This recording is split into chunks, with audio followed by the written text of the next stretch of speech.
everyone. This is Rob from the TEFLology Podcast. This is the final of 3 sessions recorded at the 2019 PanSIG conference, in which the plenary addresses were conducted in the form of live interviews. In this interview, Matthew Schaefer speaks to Professor Kensaku Yoshida. Kensaku Yoshida is Professor in the Center for Language Education and Research at Sophia University. Dr. Yoshida has worked extensively with the Japanese Ministry of Education, as well as the Center for University Entrance Examinations. He has published and presented extensively on a wide range of topics, including effective teaching practice, plurilingualism, content and language integrated learning, and many more. Matthew discussed some of these topics with Professor Yoshida, as well as taking questions from the audience. Please enjoy the interview.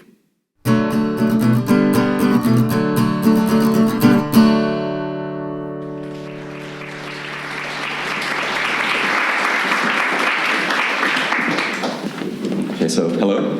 Hello. Hi. So to begin, to start with, can you just give us a brief summary of your history as a language learner and as a language teacher, and then maybe how you became involved in language education policy?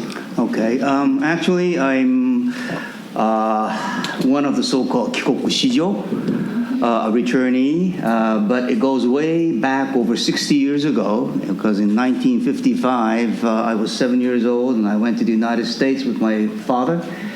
And I lived in New York for a year and a half, and then moved to Montreal, Canada for another 4.5 years, then returned to Japan and did my junior and senior high school education in Kyoto, which is my hometown. And then I went on to study at Sophia University. And it was during my high school days that I helped a lot of my classmates and also underclassmen to prepare for speech contests. And one of my kohai came in second in the All Japan Junior High School. At that time, it was called the Takamatsu no Miya High. It's now called Takamada no Miya High. And I was the only person who was really coaching this guy, this young student. And when he came in second, I felt maybe this is a good job for me because I enjoyed teaching this guy, and I was getting results. And so I decided to become a teacher in the senior high. Okay. Yeah. Your experience as a returnee and as somebody who, I guess, acquired English at a young age, do you think that's played any part into your beliefs about teaching?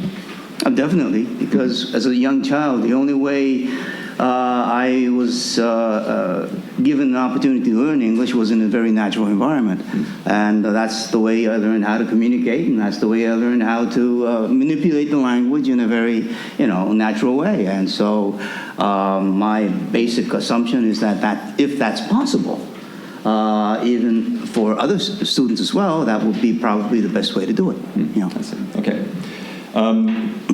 Can you talk a little bit about how you became involved in language education policy?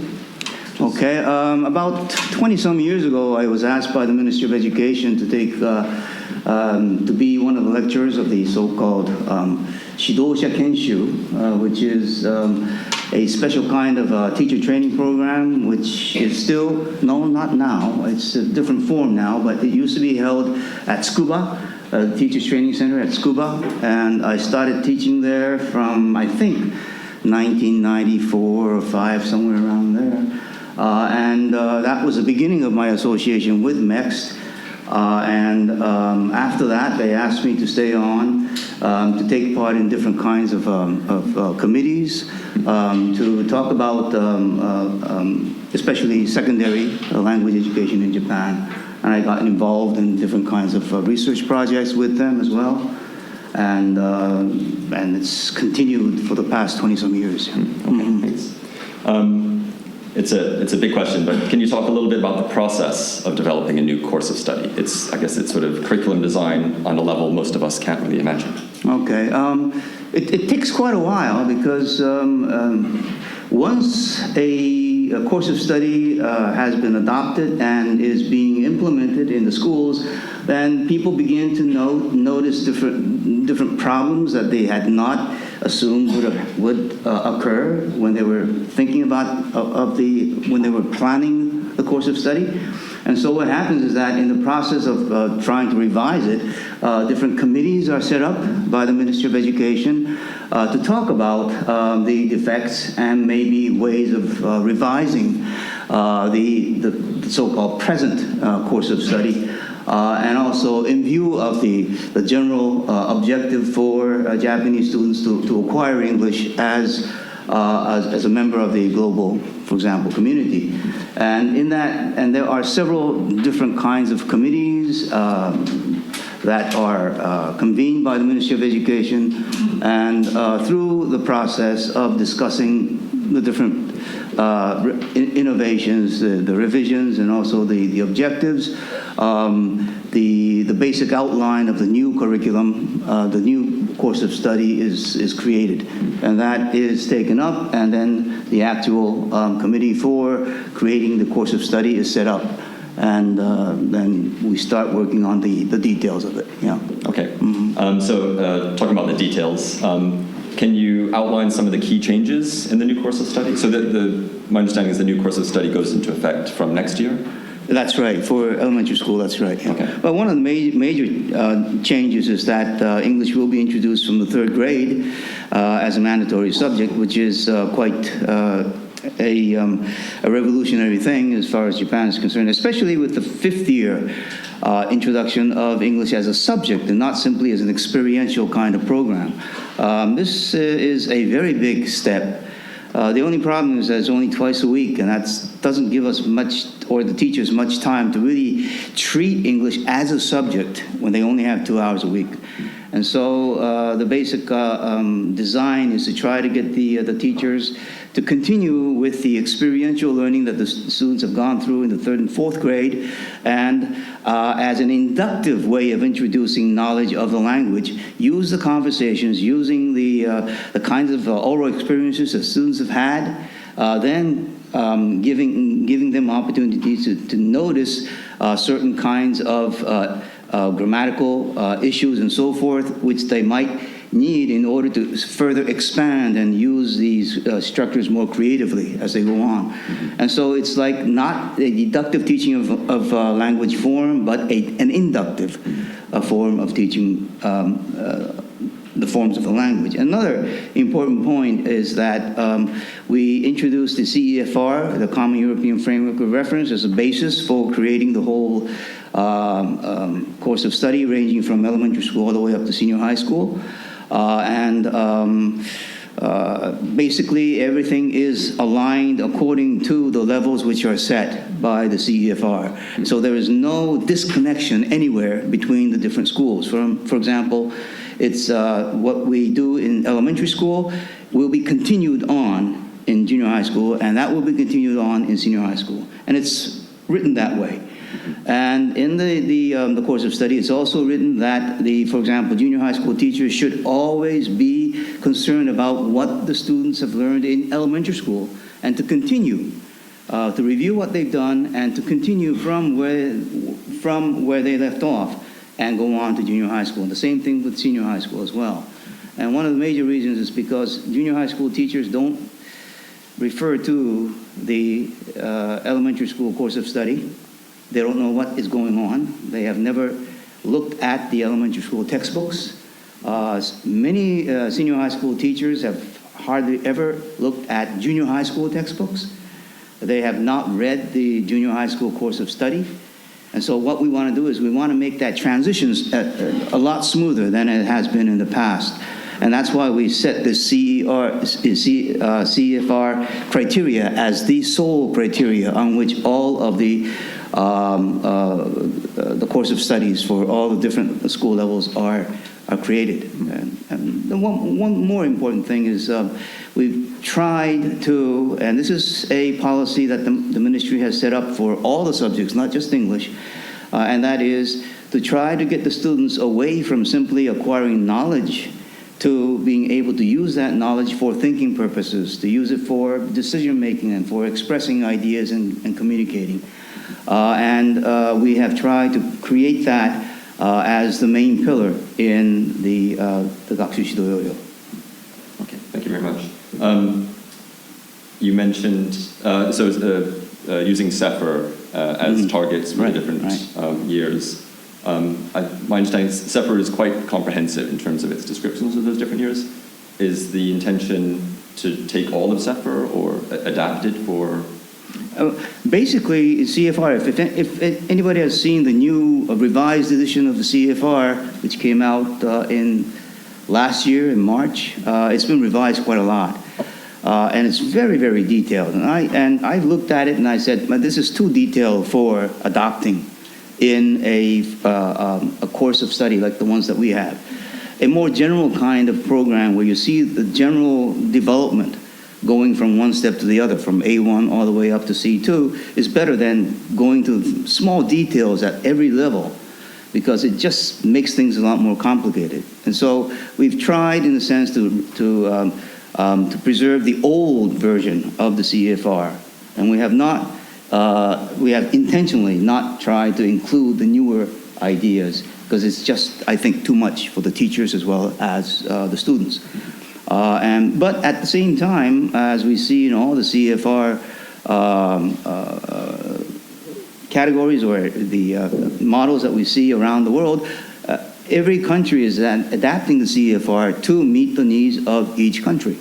And so we have a CFR-J, which is CFR Japan, which has been conducted and which has been researched for quite a while now, over 10 years. And we do have a more detailed version of the CFR, which hopefully meets the needs of the Japanese students than the original one that came out in Europe. Yeah. Okay. You mentioned that in the later years of elementary school, English will be treated as a subject rather than experiential. Does that mean, what does that mean in terms of assessment? As far as assessment is concerned, the official criteria for assessment has not been released yet. There has been an interim report on the development of the assessment criteria, which came out last December. And so at the present time, the assessment is based on 4 criteria, but in the new system, it will be based on 3 criteria. One is knowledge. The other one is the application of that knowledge to thinking and decision-making and communication purposes. And number 3, the last one, is the criteria of for example, how the person is able to develop his own identity as a human being as a result of the application of these rules. And so these are the 3 basic criteria on which the assessments will be made. One thing that I'm a little concerned about is that because the CEFR is based on the so-called can-do statements, I can do this and I can do that and so forth, the can-do is also, in a sense, considered to be a criteria for measuring confidence. In other words, if a student can say, yes, I can, it shows that he's confident in doing something.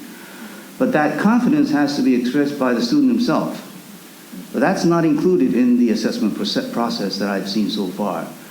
Now, the concrete assessment for English has not come out yet, so I don't know what the final product is going to be, but I'm hoping that they will also include something which is not simply a teacher-oriented assessment of their students, but also something that the students also can come up and say, I feel I can use English to this extent at this point. A self-assessment on the part of the students as well. That I basically feel that these two have to come together if we really want to make that the change that we're trying to implement. You mentioned that previous courses of study have maybe run into problems in terms of how teachers are interpreting it or what they actually do in the classroom. What do you think can be done to sort of minimize those risks? The only thing that we can really do is to do a lot more teacher training. That's the only thing we can do. A major problem is that, especially in junior high school, the teachers are too busy. They're just too busy. I've been going around giving workshops and lectures and so forth at different kinds of teacher conferences. But the junior high school teachers don't have the time to do research, and they can't really study that much and to prepare for the new curriculum and so forth. One of the things that I hope will not happen is that The junior high school textbooks based on the new course of study is now in the process of being written. It's in what we call the shirobyoshi, which means that the title page is all white, so it doesn't show which company, which publisher publishes the book yet.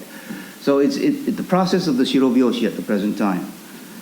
Now, I have heard some people say that the content has not really changed that much from the previous one. The major reason is the publishers say, if we change the content, nobody's going to adopt it, and we're going to lose money. Therefore, what they want to do is they want to keep it as close to the former textbook as possible.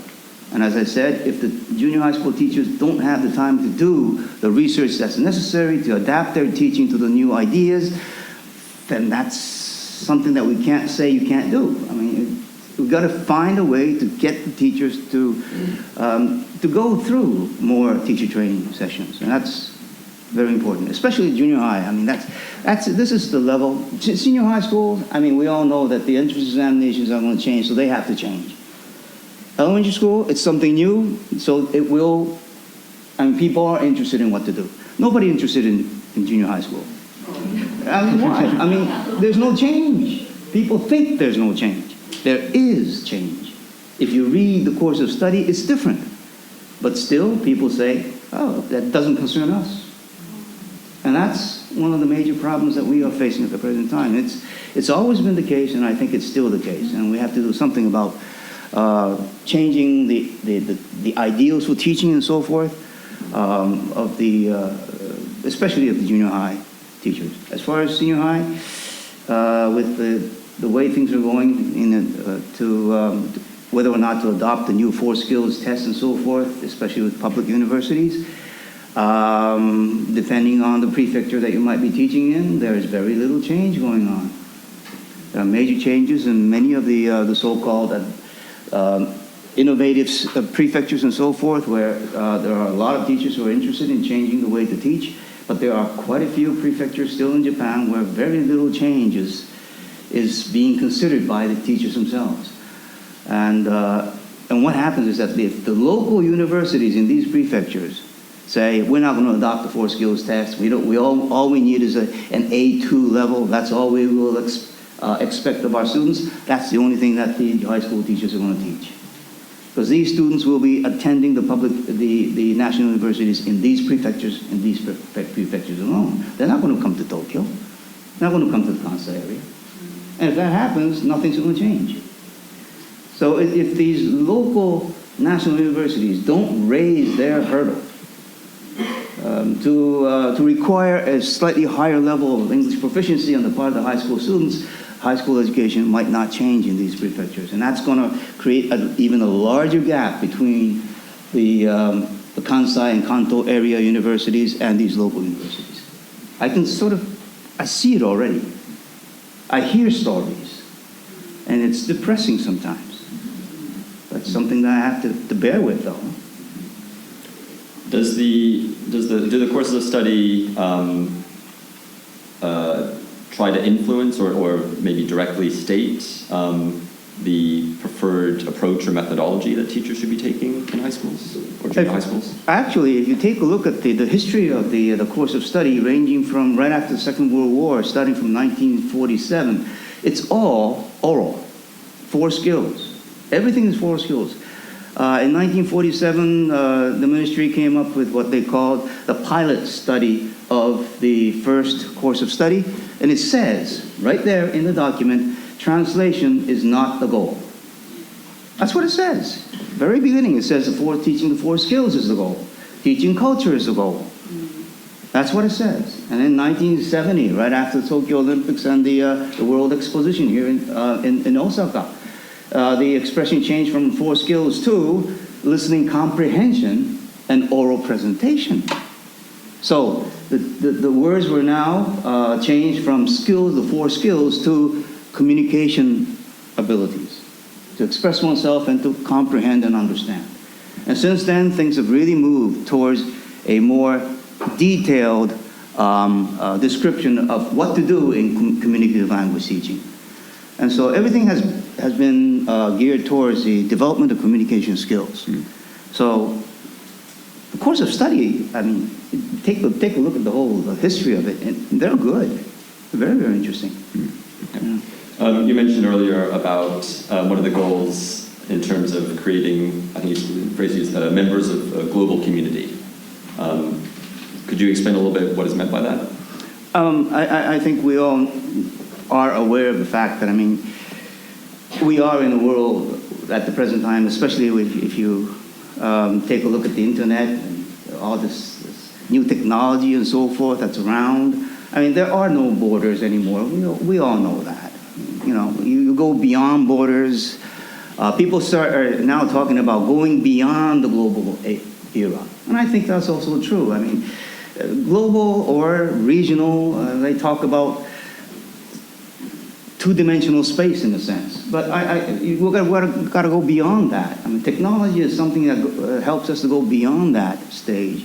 And I think that's something that we should be aware of, regardless of where we are. I mean, we don't know who we'll be communicating with. I mean, there are so many different ways of communicating with people, and it becomes more necessary. No one country or no one group of people are going to be able to survive only by themselves, and we all know that. And so, getting the teachers and also the students aware of the fact that they need to consider themselves as a member of that sort of a new world, I think, is the most important thing. Mm-hmm. Could you give maybe an example of something that can be done in the classroom to raise students' awareness of that? Introducing different kind of technologies is one. Cultural differences is another. The fact that one of the things that I do is, for example, this is still at the global level, but introducing the fact that no matter where you go around the world, you see people from different parts of the world communicating with each other. So here in Japan, the same thing. There are some prefectures where I've heard the junior high school students and also teachers say, our students really don't need to learn English that much because we won't have any foreigners coming around. I was watching television the other day, and these foreign YouTubers were taking videos of locations that very few Japanese ever go to, and these are being spread around the world. And so now these foreign people are going to these places where nobody thought they would be facing these foreign people. And I think that's going to be spread. It's going to be a lot more common in the future. So I don't think we can get away from the fact that people will be exposed to foreign cultures, foreign peoples, foreign languages in the future. Mm-hmm. Is a part of that also maybe moving away from a American English or British English model? Definitely, yes. In the Gakushidoyodo, it says that the language, the standard pronunciation that should be used should not be biased towards any specific kind of English or country or people. What that means is basically it should be English for international purposes, the kind of global English criteria that people talk about. And so if you take a look at the new center test, it's called the Daigak Kyotsu Testo. We have conducted 2 pilot tests so far, and in both tests, the listening comprehension section, up to now, it had been recorded basically by native speakers of English and native speakers of English only, especially American pronunciation was at the basis of it. The last one that we conducted, we had Americans, British, and Japanese speakers doing recording. So Japanese English is also included as well. And nobody has complained. We thought maybe some people might complain. Nobody complains, because that's probably a very natural thing. Thank you. Changing topic very slightly, and sort of an issue that's I have a personal interest in. The ALT system has been in place, I think, for about 40 years now in Japan. What do you think have been some of its strengths over that time, and what are some ways that you think it could be improved? I think it's had a very big impact on the children, especially, because up until that time, most of the children did not have any contact with people outside of Japan. And just being in contact with people from different parts of the world, especially in this case, in our case, English speakers mostly, but not all English speakers, It's not just ALTs, but we have the cultural ambassadors as well. And you include that, and you have people from many different parts of the world going and visiting the local schools. And I think this has had a very big impact and influence on the children in terms of getting to see and being able to talk with people from other cultures and other language families. The only problem is that the ALTs have really not been utilized in a very efficient manner. We've done, several years ago, we did a large-scale study of ALTs. We had 1,800 ALTs answering our questionnaires, and we did analysis of that. And we still have a lot of people who say, I'm treated as if I were a tape recorder. There is no opportunity for me to really communicate with my students. It's just, here's a model, so repeat after such and such a person, whatever, and that's about it. This is not really the way ALT should be used, and we know that. There's got to be something else. The major purpose of an ALT is to show that communication using a different language is different from the way people communicate in Japanese, for example. That's one. Another very important objective is for the Japanese teacher to communicate with the ALT in front of their students, and this gives the students a model, a Japanese person speaking to a foreign person. Something that the children had never seen done before. But now they see their own teachers whose English is not perfect, but still they are communicating with an ALT in English. And this communication process, just watching the teachers using English, is something which is very, very motivating for the students. We've found some very interesting results of that as well. There was one, I forgot the person's name, but anyway, he did a research in 2015, which he said the model of English should be native English, but the model of the speaker model should be Japanese who speak English well. And this he got from the results of surveys that he did with his own students. So the students do want to learn good English, definitely.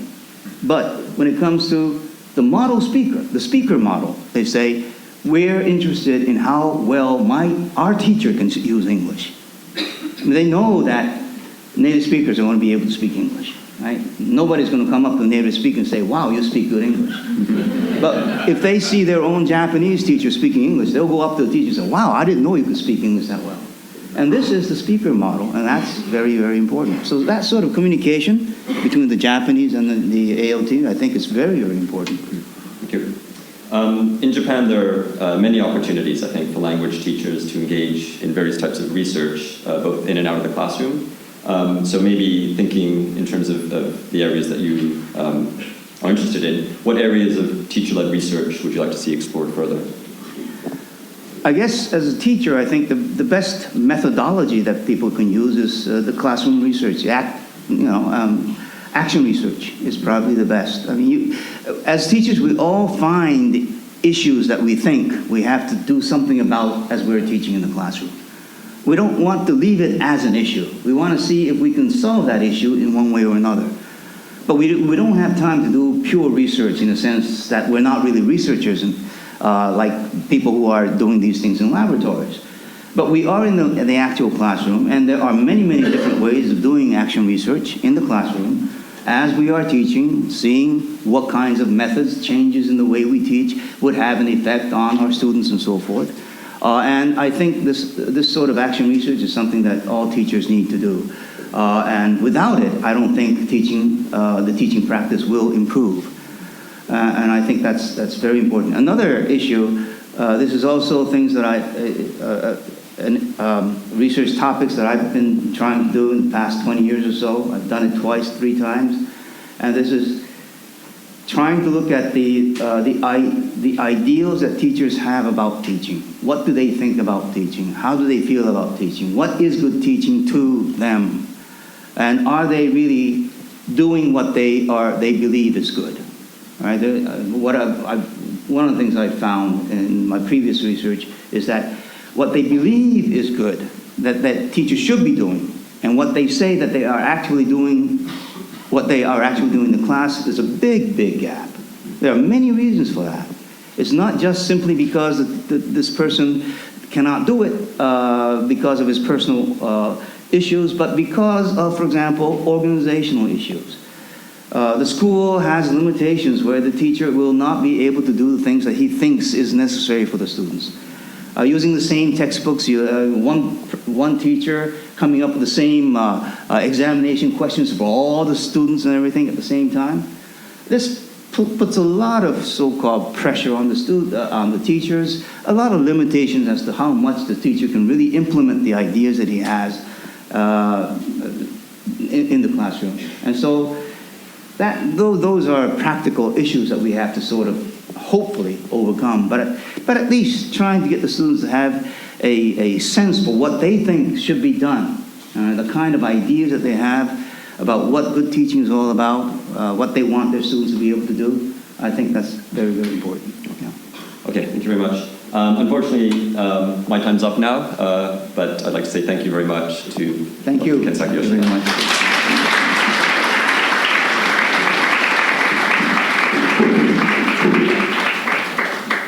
But we're not finished. I have some of your questions here. This is a question from Thomas Amundfront. Okay, thank you. So his question is, how can or how will MEXT encourage more teacher professional development? Through funding especially. Not an easy question to answer. But at least as far as public school teachers are concerned, there is funding, especially not just from the Ministry of Education, but from the local boards of education. There are more opportunities for public school teachers to receive teacher training than private school teachers. Private school teachers, they have nothing. They have nothing. Basically, the 私立私学協会、私学研究所, all right? 私立学校教育研究所. All right? This is a private schools teachers organization. It's a private organization, and I am also involved a little bit with it, its activities. And it's only possible to conduct, for example, teacher training sessions once in the Osaka area, once in the Tokyo area. We've also done one in Fukuoka, in Kyushu, but only once a year. That's about it. That's the extent. And it's not a lengthy workshop. It's just basically 1 or 2 days, and that's it. But when it comes to public school teachers, they have the Kyoiku Center. The center, the Board of Education, they have their own teacher training centers. Each prefecture has its own teacher training center. Many of the local municipal cities also have teacher training centers. And during the summer, for example, these centers are all packed with different kinds of teacher training programs. There are more opportunities for public school teachers to undergo training, but another point is that not everybody is required to take them. First year teachers, they must. And maybe 10th year students, teachers must, but not in between. It's all optional. And it's sometimes difficult, especially when the Board of Education is also not really that intent on making big changes. As I said, depending on the prefecture, maybe they don't feel that major changes are important for them. Huh? And so this can cause some negative. I mean, it doesn't really propel the process of teacher training that much. Okay, thank you. This is a question from Dana Cusin. And this question is, can teachers contribute feedback to MEXT to revise a certain course of study? And if yes, how can that be done? I think so, yeah, definitely. If possible, I mean, the first thing that's probably necessary is if you work in a senior, junior high school, elementary school, talk to the English teachers who are in charge and try to give feedback to them as much as possible. And maybe, if it's possible, also talk to the principal and people higher up. And from there, maybe the ideas might be also transferred to boards of education. There are boards of education where there are very, very good English teachers as curriculum specialists working there. And these are people who really are trying very hard to change the process of teaching in the different schools. And many of these people are willing to hear opinions from different people.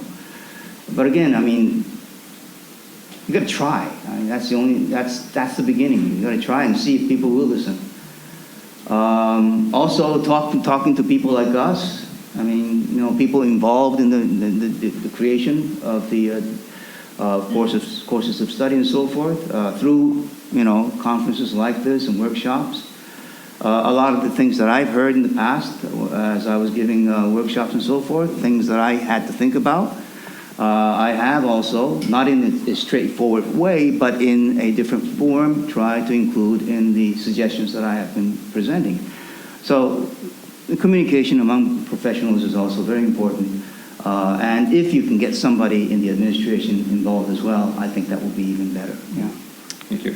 I'm going to read two questions. They're both sort of, I think, addressing similar topics, maybe from different angles.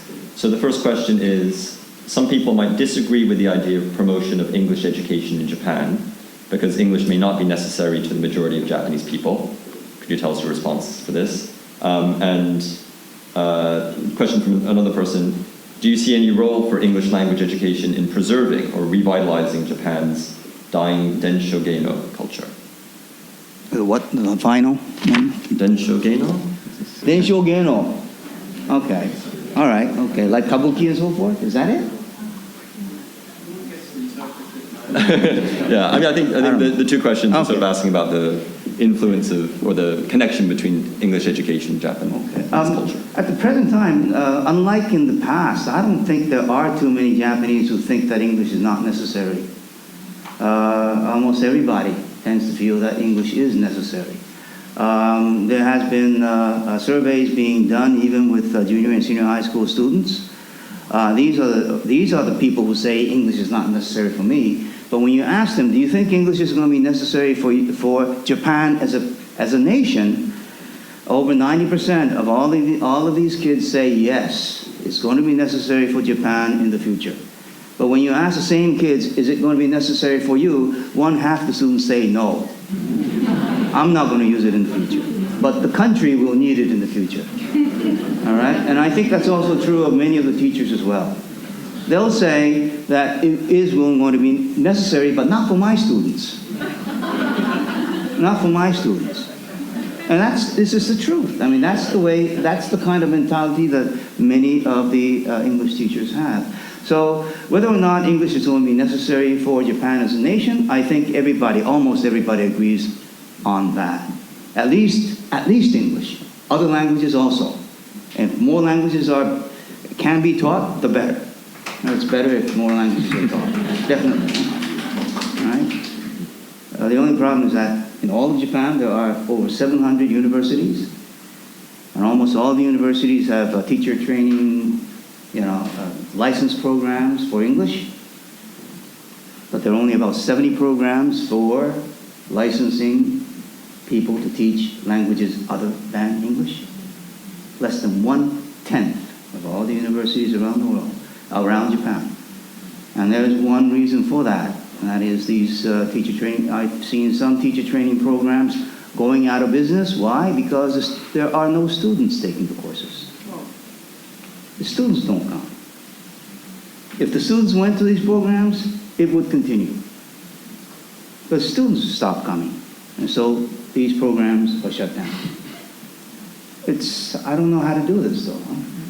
What can we do to revive all of this? Is something which is a major problem. But that's something that does seem to be true. As far as the Densho-geino, or whatever, the dental-geino maybe is concerned, one of the things that we're doing here at Sophia is, I think later this month, or maybe next month, we are going to be doing kabuki in English. There's going to be a lecture session, a workshop on kabuki in English. And as you know, kabuki has been performed in different parts of the world in English as well, not just Japanese. And so there's a lot of interest in a lot of traditional arts of Japan around the world. I think this has a bright future. You know, the traditional culture of Japan, I think, has a bright future, along with manga. Manga has a really bright future. I don't know why, but everybody loves manga. A lot of the students who come to study at Sophia, you ask them, why did you come? We want to study manga. That was their first, motivation to want to come to Japan. There are quite a few students like that. But that's not bad. I mean, that's a stepping stone. Huh? That's the first step. Okay? Thank you. Next question. Many people say high school and junior high school teaching methods won't change until the university entrance exams change, which you referenced. Do you think we will see university exams focused on oral communication in the future? Oh yeah, that's the way we're going at the present time. This is just, next year is just the first year. The basic philosophy that we have implemented is for all universities to implement 4 skills tests as a part of the entrance examination. The Ministry of Education wants that to be implemented by all universities, both national and private, as well as public universities. Unfortunately, the Center for National Examinations, the Daigaku Nyushi Center, is an organization which probably does not have the manpower or the resources in order to come up with a 4 skills test, especially in the case of, for example, writing and also speaking, especially speaking tests, where you have to have so many interviewers and raters and so forth, and the training has to be there. And another point is that as far as the center test is concerned, since it's a national test, you have to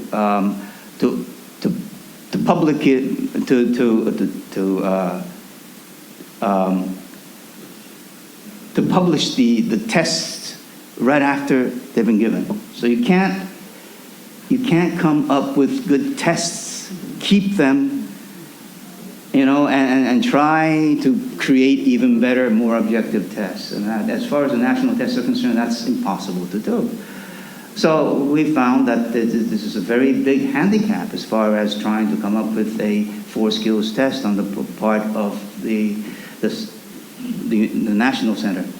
And so our suggestion was that since there are quite a few private tests on the market already, which are, have been proven at least to a certain degree as to their validity as well as their reliability, why not ask these test organizations to help out?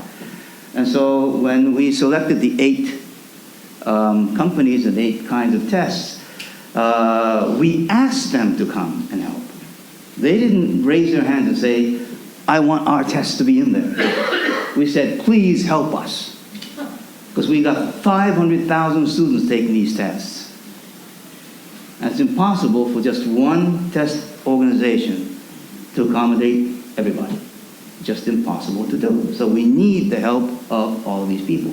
Now, in order to make sure that, at least to some extent, these tests are measuring the same thing, we use the CEFR scale.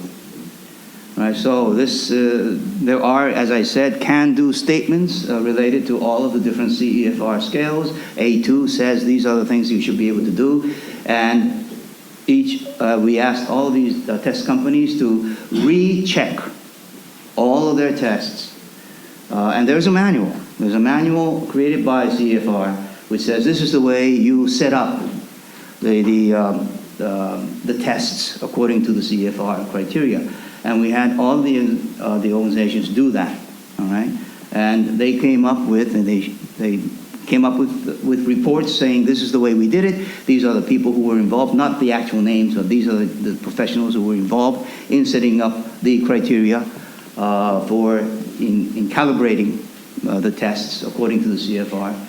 And after that, we simply had to take them on their word, all right? And because, that's the only thing we can do at the present time. And but the CFR scale is not a one-point scale, but it's a scale which says it's a band scale, somewhere in between here and here. If you belong in between these two scores, let's say, you are at A2 or you are at B1, all right? And if you set up a relatively large scale, then all of the tests seem to fit in, all right? And that's why we're basically saying, let's not use individual scores, but let's use the band scores. Now, we know that it's not perfect. There are a lot of things to be changed, a lot of things have to be revised, but there is a third-party assessment organization. It's called the Zenken, all right? And this is an organization which makes sure that the tests are conducted in a fair and a reliable way. And it's not just the content of the test, but it's also the way these tests are administered. And so this Zenken is also now in the process of checking and making sure that all these tests are conducted fairly. And so if all of this goes through, then I am assuming that the tests should be usable for the purpose of entrance exams. Yeah. Thank you. One of the sort of common themes I'm noticing in the questions is, I think, maybe just reflecting a lot of the frustration that we in this profession in Japan feel about, I think, the issues you're talking about in terms of new courses of study coming in, but not actually creating the changes that they're intended to. So I'm not sure exactly. One question just says, what do you think it requires for a change? And I think maybe that can cover people asking about some of the, for example, ALTs not being used efficiently, teachers not adopting maybe approach that does get students to focus on communication. Yeah, I think it involves everything. Huh? How do you change the mentality of the teachers? That's a major, major problem. It's so difficult to change. But as I said, even if you were able to change it, will the physical context in which these teachers are teaching allow them to make the changes that they want to make the changes? That's a physical problem. It's a different issue altogether, but it's very difficult to change. And another, of course, is the problem of the ALTs not being able to utilize the native speaker, the English speaker, in a more efficient manner, not giving the students an opportunity to really be exposed to communication in English. This is also a major problem. And also the problem of the entrance examinations that I just mentioned. I mean, all these universities supposedly should be using these 4 skills tests. Maybe not next year fully, but the implementation, the ultimate implementation of the 4 skills tests will come in the year 2025 or so. This is the year that the senior high school students who have undergone the new curriculum, the new course of study, will be graduating from high school. And that's the ultimate point. So we still have about 6 years. And I think within that 6-year period, I think we can make a lot more changes and make the examination system a lot better. So we're hoping that things will change in that direction, yeah. Okay, thank you. Maybe changing topic a little bit, this question is asking about why or how is identity explored in English classes? Identity of what? The teacher? The students? Japanese identity. Japanese identity? Knowledge application, development of identity. I just want to know if Okay. is the nationalism or the identity in other classes as well, or only in English, or what was the connection? It's something that is required in all the different subjects, right? The major problem is, I mean, how do you find out about your own identity if you don't talk to anybody about it? There has to be communication going on outside of your own self. I mean, you got to be able to talk to other people in order to find out who you really are. And that's basically one of the major points.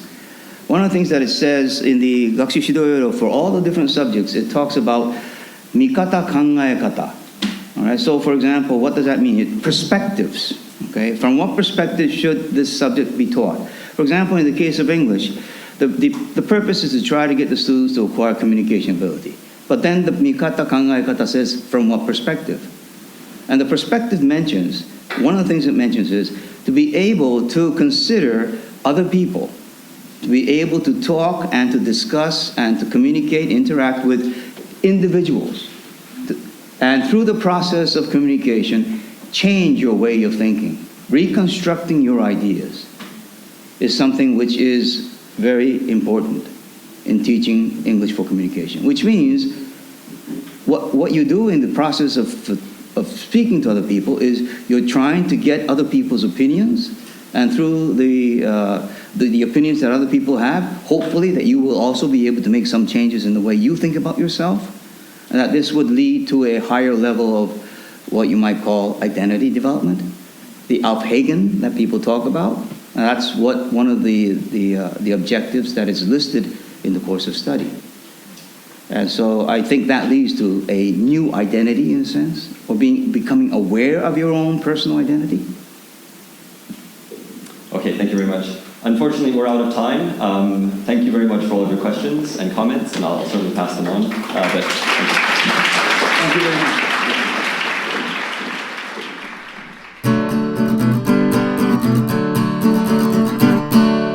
We hope you enjoyed this interview, and we would like to thank Professor Yoshida once again for his participation.